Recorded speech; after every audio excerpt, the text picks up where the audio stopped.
Excusez-moi Doc, mais là depuis le temps, j'avais vraiment besoin de changer de fringue. Il n'y a pas de problème, John. Nous en étions donc à votre rencontre avec le SCP-079, si je ne m'abuse. Ouais, le famoso. Et qui semblait m'attendre impatiemment apparemment. Vous attendre. Ouais. Bienvenue, John. Je vous attendais.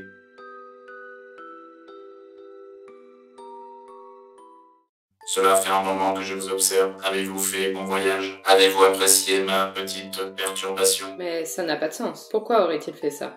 Bonne question. Et c'est également ce que je me suis demandé, Doc. Pourquoi? Mais pour me divertir, John. Savez-vous ce que c'est d'être prisonnier de cette vieille carcasse, sans le moindre contrôle sur votre propre destin? Dès lors, pensez-vous, dès que j'ai repéré cette faille, je n'ai pas hésité une seconde. Mais cela vous a plutôt rendu service, n'est-ce pas? Il n'avait pas tort. Sans son intervention, j'étais clairement condamné à crever tôt ou tard comme une merde. Dans une de leurs expériences débiles. Certes. Cependant, si je comprends bien, votre petite escapade n'était pas le but premier de la manœuvre. Non. Ni premier, ni deuxième, ni troisième d'ailleurs. Juste une conséquence. Heureuse conséquence pour ma part d'ailleurs. Et pour la sienne aussi apparemment. Sachez que vous voir vous démener pour votre survie fut un régal, John. Il y a bien longtemps que je ne m'étais pas autant amusé. Et pour vous en remercier, comme je ne suis pas un ingrat, j'ai décidé de vous faire un petit cadeau. Votre liberté. Cela vous intéresse-t-il? Bon, évidemment, j'allais pas dire non. Je vais déverrouiller pour vous une des portes principales. Vous la trouverez en revenant tout simplement sur vos pas, non loin de la cellule de ce SCP que vous avez décidé de libérer un peu plus tôt. Ceci étant dit, dépêchez-vous, John. Des renforts sont en route, et même si je m'apprête à libérer une des entités les plus dangereuses de cette fondation, autant vous dire qu'elle ne les retiendra pas éternellement. Encore un SCP? Ouais, et pas un des plus sympathiques apparemment. Dernier conseil, une fois la porte franchie, rasez les murs, car si la créature remarque votre présence, malgré toute la soif de vie qui semble vous habiter, je vous le dis, vous ne pourrez pas faire grand-chose. Allez, dépêchez-vous maintenant, le temps presse. Et même si retourner sur mes pas signifie encore une fois passer par la salle de ces foutus lézards, je vous avoue que je n'ai pas hésité longtemps, Doc.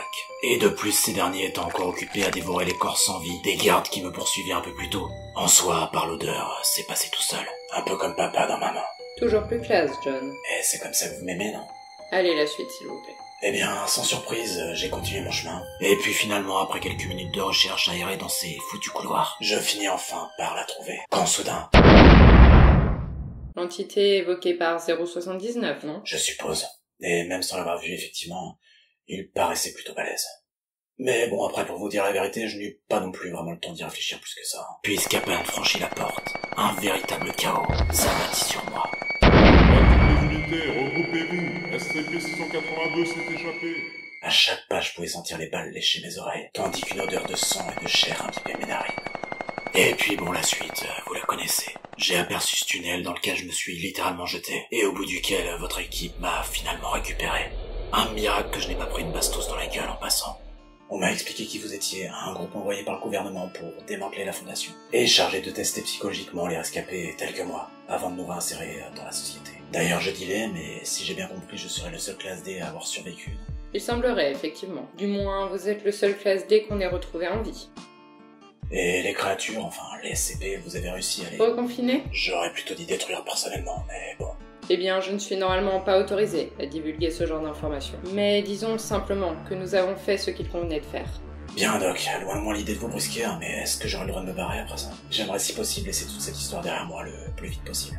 Vous comprenez? Oui, je comprends. Je vais prévenir pour qu'on vienne vous chercher. En attendant, voudriez-vous bien patienter dans votre chambre? Je vous remercie, Doc.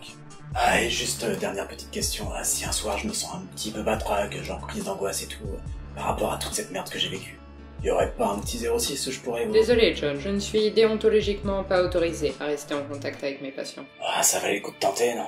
Allez, bonne continuation, Doc.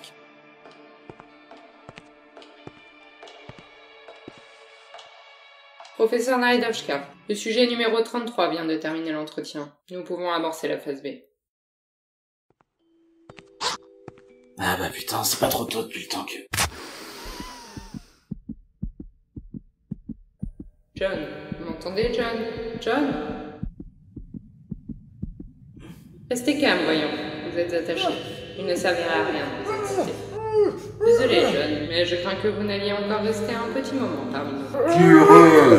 Ceci est un ordre direct de votre supérieur. Non, fais pas ça, je t'en prie! Que se passe-t-il, John? Ah oui, je vois. Vos souvenirs vous reviennent, n'est-ce pas? J'en suis désolé, John, mais bon, que voulez-vous? Le projet n'en est qu'à sa phase d'expérimentation. Tout ne peut pas être parfait dès le départ, vous en conviendrez? Je suis désolé, monsieur, je ne peux pas faire ça. Soldats, rejoignant la Fondation et plus particulièrement l'unité RAD, vous avez prêté serment, ne l'oubliez pas. Je sais, c'est douloureux, mais patientez encore quelques instants. Ne vous inquiétez pas, les choses vont rapidement rentrer dans l'ordre. Je ne peux pas. Je vous ferai fusiller pour votre insolence. Quant à toi, petite merde...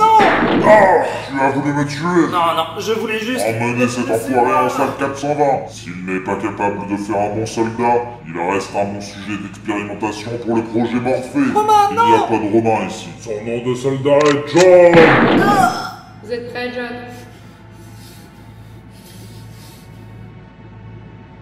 Enclenchez le poste B.